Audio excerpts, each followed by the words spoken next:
السلام علیکم دوستو، کیا آپ نے کبھی غور کیا کہ آج کے دور میں کون لوگ سب سے زیادہ مشہور ہوتے جا رہے ہیں؟ کیا وہ لوگ جو علم رکھتے ہیں؟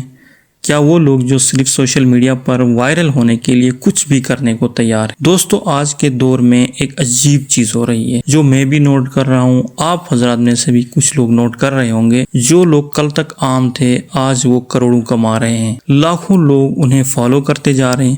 لیکن کیا آپ جانتے ہیں کہ نبی کریم پاک صلی اللہ علیہ وسلم نے 1400 سال پہلے اس بات کی طرف اشارہ کر دیا تھا، اور اگر ہم غور کریں تو شاید ہم اسی دور میں جی رہے ہیں۔ نبی کریم صلی اللہ علیہ وسلم نے 1400 سال پہلے ایک ایسی بات فرمائی تھی جو آج کے دور میں بالکل سچ ہوتی نظر آتی ہے۔ آج کی ویڈیو میں ہم بات کریں گے قیامت کی ایک نشانی اور آج کے سوشل میڈیا کلچر کے بارے میں۔ نبی پاک صلی اللہ علیہ وسلم نے فرمایا، تم دیکھو گے کہ ننگے پاؤں، ننگے بدن اور غریب چرواہے اونچی اونچی عمارتیں بنانے میں ایک دوسرے سے مقابلہ کریں گے۔ یہ حدیث صحیح بخاری میں بھی ہے اور صحیح مسلم میں بھی ہے۔ علماء اس حدیث کی تشریح میں کہتے ہیں کہ ایک وقت ایسا آئے گا جب معاشرے میں دولت اور شہرت کے معیار بدل جائیں گے۔ وہ لوگ جو پہلے کم حیثیت رکھتے تھے وہ اچانک بہت مالدار ہو جائیں گے اور دنیاوی چیزوں میں ایک دوسرے سے مقابلہ کریں گے۔ دوستو، آج ہم ایک ایسے دور میں جی رہے ہیں جہاں موبائل فون اور سوشل میڈیا نے ہر انسان کو ایک پلیٹ فارم دے دیا ہے، اور مختلف پلیٹ فارمز ہیں لائک یوٹیوب ہے، ٹک ٹاک ہے، فیس بک ہے۔ اس میں مختلف پوڈ کاسٹ، مختلف قسم کی ویڈیوز، ہر روز ہزاروں طرح کی ویڈیوز اپلوڈ ہو رہی ہیں۔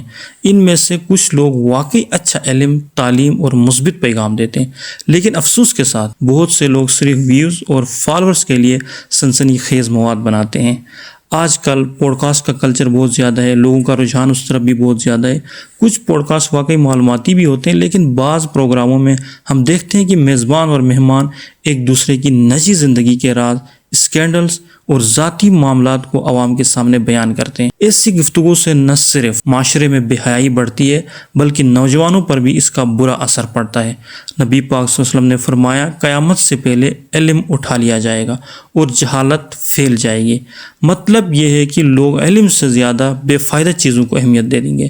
آپ لوگ دیکھ رہے ہوں گے کہ کوئی اگر انفارمیٹیو بات کر رہا ہے، کوئی سوشل کلچر کے بارے میں بات کر رہا ہے، جیو پولیٹکس کے بارے میں بات کر رہا ہے، دنیا کی بات کر رہا ہے، اچھی بات کر رہا ہے، تو لوگ اس کو کیا کرتے ہیں، اسکپ کر دیتے ہیں۔ اگر کسی کی نجی زندگی ڈسکس ہو رہی ہے، کوئی ولگر چیز ڈسکس ہو رہی ہے، تو لوگ بڑے انٹرسٹ کے ساتھ، بہت ہی فوکس کے ساتھ اس چیز کو دیکھتے ہیں، بلکہ ایک دو بار نہیں دیکھتے، دیکھنے کے بعد اس کو شیئر بھی کر دیتے ہیں۔ آج کل کے آپ کے دور میں ابھی رمضان کا مہینہ ہے، رمضان ٹرانسمیشن چل رہی ہے۔ رمضان المبارک ایک مقدس مہینہ ہے جس میں انسان کو عبادت، قرآن اور نیکی کی طرف آنا چاہیے، لیکن بعض اوقات ہم دیکھتے ہیں کہ کچھ پروگراموں میں رمضان کے نام پر تفریح، مذاق، غیر ضروری باتوں پر زیادہ اہمیت دی جاتی ہے۔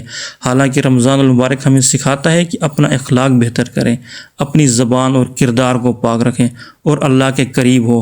نبی پاک صلی اللہ علیہ وسلم نے فرمایا، میری امت میں ایسے لوگ آئیں گے جو زنا اور بے حیائی کو عام کر دیں گے، اور یہ جو چیزیں آج کل ہو رہا ہے، یہ سب کچھ ہو رہا ہے۔ دوستوں، اگر سوشل میڈیا کی بات کی جائے تو مسئلہ سوشل میڈیا کا نہیں ہے۔ سوشل میڈیا تو ایک ٹول ہے، ایک آلہ ہے۔ اصل مسئلہ یہ ہے کہ ہم اسے کس طرح سے استعمال کرتے ہیں۔ اگر یہی پلیٹ فارم علم پھیلانے کے لیے، دین کی تعلیم دینے کے لیے، معاشرے کو بہتر بنانے کے لیے، اور یہی سوشل میڈیا کو استعمال کیا جائے ان چیزوں کے لیے، تو یہ ایک بہت بڑی نیکی کا ذریعہ بن سکتا ہے۔ لیکن صد افسوس، 100 بار افسوس، ایسا کچھ نہیں ہو رہا ہے۔ اگر دیکھا جائے تو ہمیں کیا کرنا چاہیے؟ ایسے لوگوں کو فالو کریں جو اچھا پیغام دیتے ہیں، اپنی زندگی کی پرائیویسی اور حیا کو برقرار رکھیں، سوشل میڈیا کو نیکی اور علم پھیلانے کے لیے استعمال کریں، نہ کہ آپ واہیات باتیں یا فضول ولگر قسم کی ویڈیو شیئر کرنے کے لیے یا کسی کی نجی زندگی کو ڈسکس کرنے کے لیے اس کا استعمال نہ کریں۔ دوستو، قیامت کی نشانیاں ہمیں صرف ڈرانے کے لیے نہیں ہیں۔ جیسے میں نے پہلے جو حدیث آپ کے سامنے بیان کی، وہ حضور پاک صلی اللہ علیہ وسلم نے قیامت کی نشانی میں سے ایک نشانی بیان کی کہ جو غریب چرواہے ہیں، مطلب جو نچلے طبقے کے لوگ ہیں، وہ اوپر آ جائیں گے، امیر ہو جائیں گے۔ وہی تو ہو رہا ہے، یہ بھی ایک قیامت کی نشانی ہے۔ یہ صرف ہمیں ڈرانے کے لیے نہیں بتائی گئی بلکہ ہمیں ہوشیار کرنے کے لیے بتائی گئی۔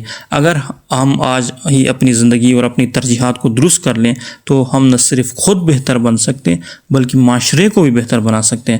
اللہ تعالی ہمیں صحیح راستہ اختیار کرنے کی توفیق عطا فرمائے۔ والسلام، اسلام زندہ۔